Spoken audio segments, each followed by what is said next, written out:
La Grèce antique, source de nombreuses pratiques courantes aujourd'hui, présentait néanmoins des différences significatives concernant les relations hommes-femmes. Certains comportements, notamment en matière d'infidélité masculine, semblent d'ailleurs trouver leurs racines dans cette époque lointaine. Héraclite affirmait déjà : la nature nous incite à faire du plaisir notre principe directeur. L'objectif de tout homme raisonnable est de savourer le plaisir avec la plus grande ardeur. Réprimer ses envies ne rend ni plus sage, ni plus heureux.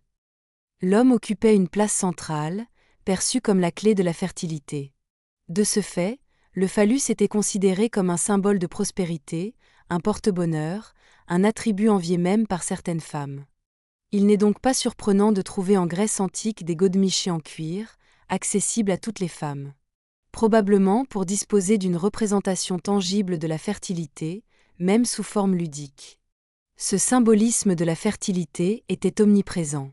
Statuettes de pierre ou d'or ornaient les maisons et les temples. Endommager une sculpture, notamment dans un lieu sacré, était perçu comme un très mauvais présage. Il est intéressant de noter que le canon de beauté grec privilégiait un petit pénis. Sculpture et représentation de l'époque en témoignent. Un sexe discret était signe de noblesse et d'appartenance à la haute société. À l'inverse, un membre imposant suscitait moquerie et désapprobation.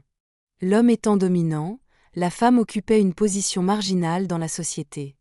Son rôle se limitait à la gestion du foyer et à la procréation.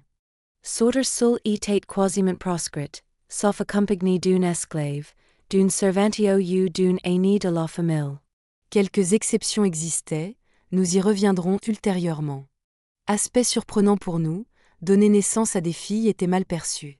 Par conséquent, certains parents plaçaient leurs filles dans des maisons closes. Pour le mariage, elles étaient données aux premiers prétendants offrant une dot convenable, dans le seul but de s'en défaire rapidement. Autre coutume matrimoniale étonnante, les femmes n'étaient pas autorisées à embrasser leur mari en public. Un tel geste était jugé indécent et faisait passer le mari pour un homme trompé. Avant d'entrer dans la maison, l'homme pouvait embrasser sa femme sur la bouche, mais uniquement pour s'assurer qu'elle n'avait pas consommé de vin. En somme, un baiser de sa femme en public revenait à l'accuser d'alcoolisme. À Sparte, une tradition singulière prévalait.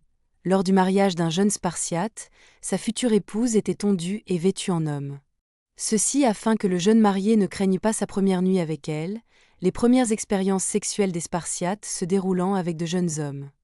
Un Athénien déclarait : « Observe et tu verras, poitrine nue, vêtue de tissu léger, elles sont exposées en rang au soleil.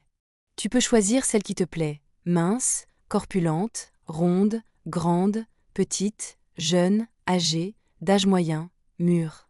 Tu peux obtenir n'importe laquelle sans risque pour une somme modique. » Ceci illustre la légalité de la prostitution à cette époque. Bien sûr, il existait différentes catégories de prostituées, hommes et femmes. En Grèce antique, les maisons closes étaient officielles, soumises à l'impôt, et y travailler n'était pas déshonorant.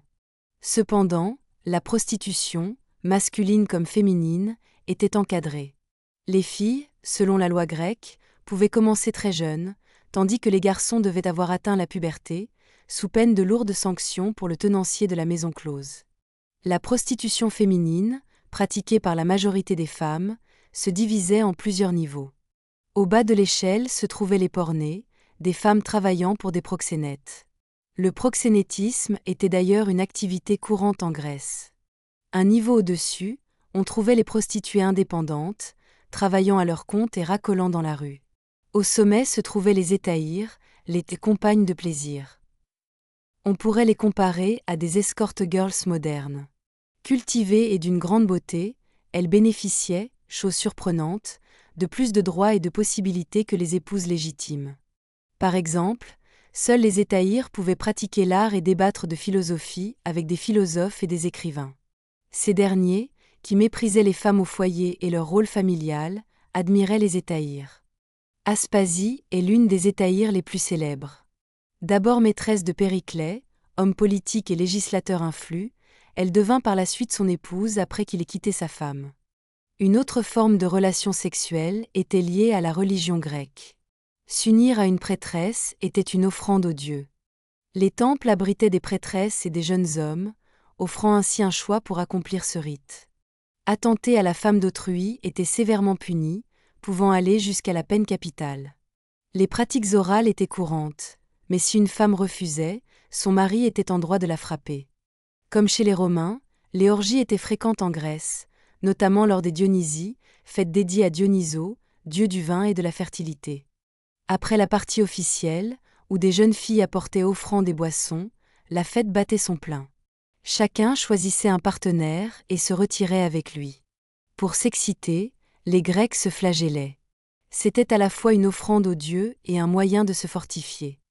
L'infidélité masculine n'était pas considérée comme telle en Grèce antique. Les épouses devaient fermer les yeux. Les hommes jouissaient d'une liberté totale, et les riches et les nobles se réunissaient lors de symposiums, sortes de banquets. Allongés sur des divans, ils discutaient de philosophie, buvaient du vin, mangeaient des fruits et se retiraient occasionnellement avec les hétaïres présentes. L'aspect le plus étonnant et cocasse pour nous concerne sans doute la contraception en Grèce antique. Aristote conseillait l'application d'huile végétale avant l'acte. Les hommes devaient consommer des grenades et des dattes pour éviter les grossesses. Mais le conseil le plus surprenant est attribué à Sorano, un médecin grec. La femme devait retenir sa respiration, se pencher en arrière pour empêcher la pénétration du sperme, puis s'accroupir et éternuer.